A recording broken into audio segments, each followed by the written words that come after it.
Hello friends, स्वागत है आप सभी का एग्जाम प्लेटफॉर्म में। तो आज हम लोग एसएससी जीडी के लिए कुछ इम्पोर्टेंट क्वेश्चन जिसमें हम लोग हिस्ट्री से देखने वाले हैं मध्यकालीन भारत का इतिहास, जिसमें हम लोग आज कवर करेंगे भारत पर मुस्लिम आक्रमण।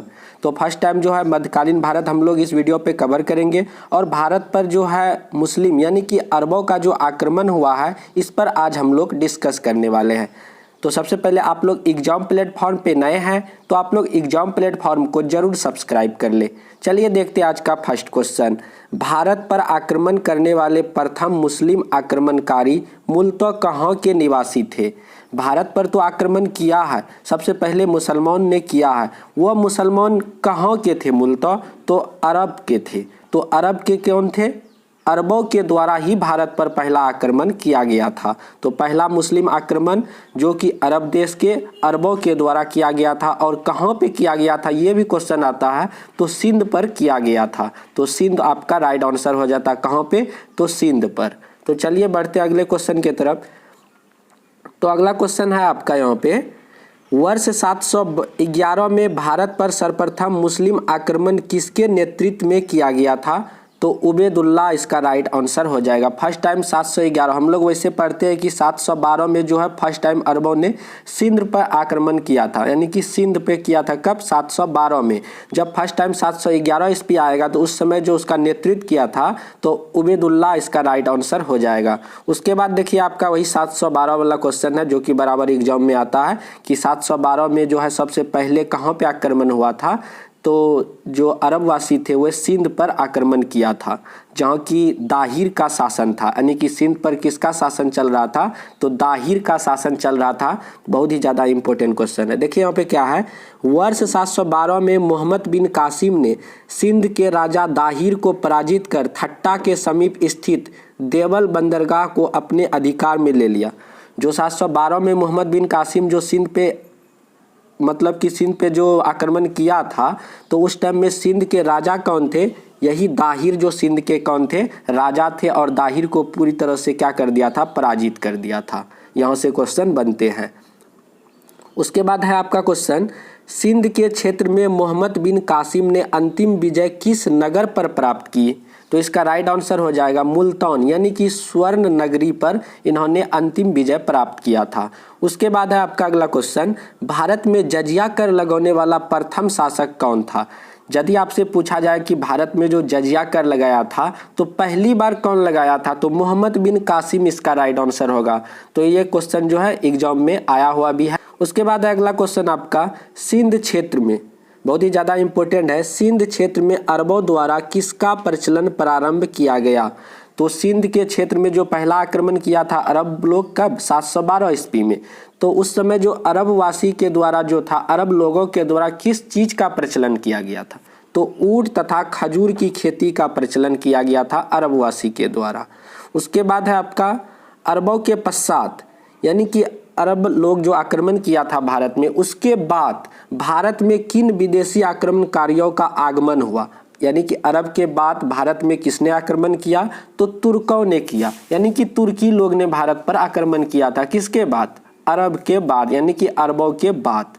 उसके बाद है अगला क्वेश्चन आपका, तुर्की में गजनवी वंश की स्थापना किसके द्वारा की गई थी? बहुत ही ज़्यादा इंपॉर्टेंट है। तुर्की में गजनवी वंश की स्थापना किसके द्वारा की गई थी? तो अलप्तगीन गजनवी के द्वारा किया गया था। बहुत ही ज़्यादा इंपॉर्टेंट है। तो एसएससी जीडी लिखा गया, ये नहीं कि आप लोग एसएससी जीडी की तैयारी कर रहे हैं तो आप ही सिर्फ देखेंगे। तो आप किसी भी एग्जाम की तैयारी कर रहे हैं तो आपके लिए वीडियो बहुत ही ज़्यादा इंपॉर्टेंट है, क्योंकि हिस्ट्री के सवाल तो बहुत सारे एग्जाम में पूछे जाते हैं और इस तरह के सवाल खास करके। चलिए बढ़ते अगले क्वेश्चन की तरफ हम लोग।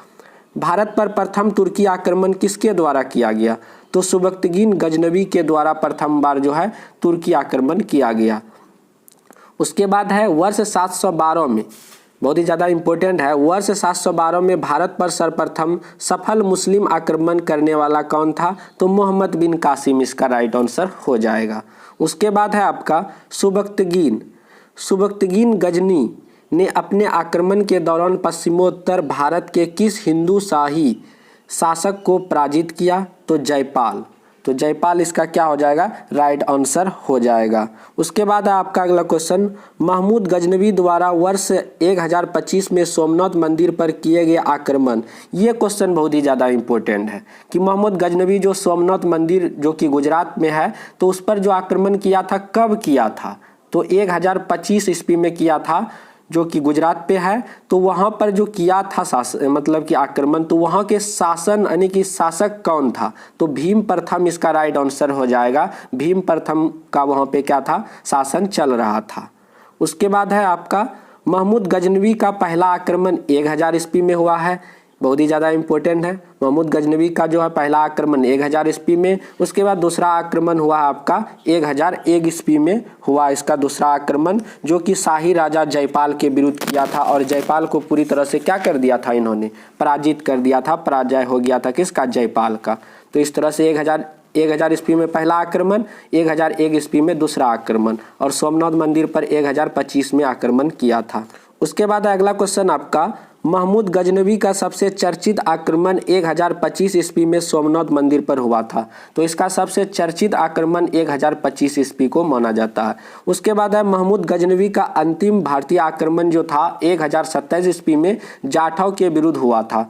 ये जाट कौन थे, जब महमूद गजनवी जो 1025 ईस्वी में जो सोमनाथ मंदिर पर आक्रमण किया था, वहाँ से लगभग 20 लाख दिनार की संपत्ति वह लूट के जा रहे थे, तो उन्हीं के क्रम में जाटों ने उसके विरुद्ध आक्रमण कर दिया था और उनसे कुछ जो है धन को क्या कर लिया था, छीन लिया था जाट। तो उन्हीं जाटों के विरुद्ध 1027 ईस्वी में फिर महमूद गजनवी ने क्या कर दिया था, आक्रमण कर दिया था। उसके बाद है कि महमूद गजनवी की मृत्यु 1030 ईस्वी में हो गया और 1030 ईस्वी में इसका क्या हुआ है, मृत्यु हो गया। इसे भी आप लोग याद रखेंगे। उसके बाद देखिए बहुत ही ज़्यादा इंपॉर्टेंट है, महमूद गजनवी ने भारत पर 1000 से 1027 ईस्वी के मध्य 17 बार आक्रमण किया। ये क्वेश्चन तो बार बार आप लोग देखे होंगे कि एग्जाम में आ रहे हैं, और किसी भी प्रकार के सेट आप लोग प्रैक्टिस करते होंगे तो उसमें भी इस तरह के क्वेश्चन देखने को आपको मिलता होगा कि महमूद गजनवी भारत पर कुल कितना बार आक्रमण किया, तो 17 बार आक्रमण किया। इसके आक्रमण का मुख्य उद्देश्य क्या था, भारत की धन संपदा को लूटना, न कि साम्राज्य की स्थापना करना। सिर्फ इसका मेन उद्देश्य था धन संपत्ति का क्या करना, धन संपत्ति को लूटना इसका मेन उद्देश्य था। उसके बाद है कि महमूद गजनवी के साथ भारत आने वाले प्रसिद्ध इतिहासकार कौन थे, तो अल-बरूनी इसका बहुत ही ज़्यादा इम्पोर्टेंट है कि अल-बरूनी था जो कि महमूद गजनवी के साथ भारत आया था। उसके बाद देखिए इनके द्वारा लिखा गया कुछ जो बुक है बहुत ही ज़्यादा इम्पोर्टेंट है, जैसे कि अल-बरूनी द्वारा किताबुल हिंद, उत्तवी द्वारा किताब उल यामुनी, और उसके बाद फिरदौसी जो पूर्व का होमर द्वारा शाहनामा नामक पुस्तक की रचना किया गया था। इसे आप लोग याद रखेंगे। उसके बाद अगला क्वेश्चन आपका, महमूद गजनवी के पश्चात मोहम्मद गौरी द्वारा भारत पर प्रथम आक्रमण 1175 यानी कि मुल्तान के विरुद्ध, मतलब कि मुल्तान पे किया था। उसके बाद मोहम्मद गौरी वर्ष 1178 में अहिलवाड़ पाटन पर आक्रमण करने के दौरान किसके द्वारा पराजित किया गया, तो भीम द्वितीय यानी कि मूलराज के द्वारा क्या हुआ, पराजित हुआ। उसके बाद है आपका तराइन का प्रथम एवं द्वितीय युद्ध जो हुआ था किनके मध्य लड़ा गया था, बहुत ही ज़्यादा इंपॉर्टेंट है। तराइन का फर्स्ट युद्ध आप लोग जानते होंगे 1191 ईस्वी में, और तराइन का सेकेंड युद्ध 1192 ईस्वी में। तो इन दोनों युद्धों में युद्ध जो हुआ था किनके बीच हुआ था, तो मोहम्मद गौरी और पृथ्वीराज द्वितीय के बीच ये युद्ध लड़ा गया था। तो तराइन का प्रथम युद्ध 1191 ईस्वी में, जिसमें मोहम्मद गौरी की पराजय हुई और पृथ्वीराज चौहान की विजय हुई।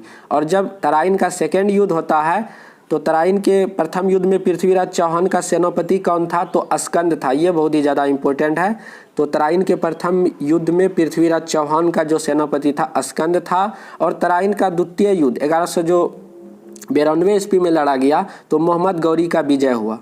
फर्स्ट में मोहम्मद गौरी का हार होता है और सेकंड में मोहम्मद गौरी का क्या होता है, विजय होता है। तो इस तरह से आप लोग इसे याद रखेंगे। उसके बाद है कि मोहम्मद गौरी ने कन्नौज के शासक जयचंद को किस युद्ध में पराजय किया था, तो चंदावर का युद्ध जो 1194 ईस्वी में होता है, इसमें मोहम्मद गौरी जो है जयचंद को क्या करता है, हरा देता है। उसके बाद है आपका मोहम्मद गौरी के साथ भारत आने वाले प्रसिद्ध सूफी संत कौन थे? बहुत ही ज़्यादा इंपॉर्टेंट क्वेश्चन है कि मोहम्मद गौरी के साथ भारत आने वाले प्रसिद्ध सूफी संत कौन थे? शेख मोइनुद्दीन चिश्ती इसका राइट आंसर हो जाएगा।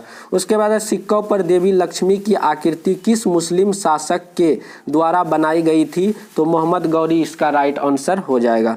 उसके बाद है अगला क्वेश्चन आपका बख्तियार खिलजी। आप लोग नाम सुने होंगे बख्तियार खिलजी का। तो बख्तियार खिलजी मोहम्मद गौरी का एक साधारण दास था जिसने बंगाल और बिहार पर विजय प्राप्त की।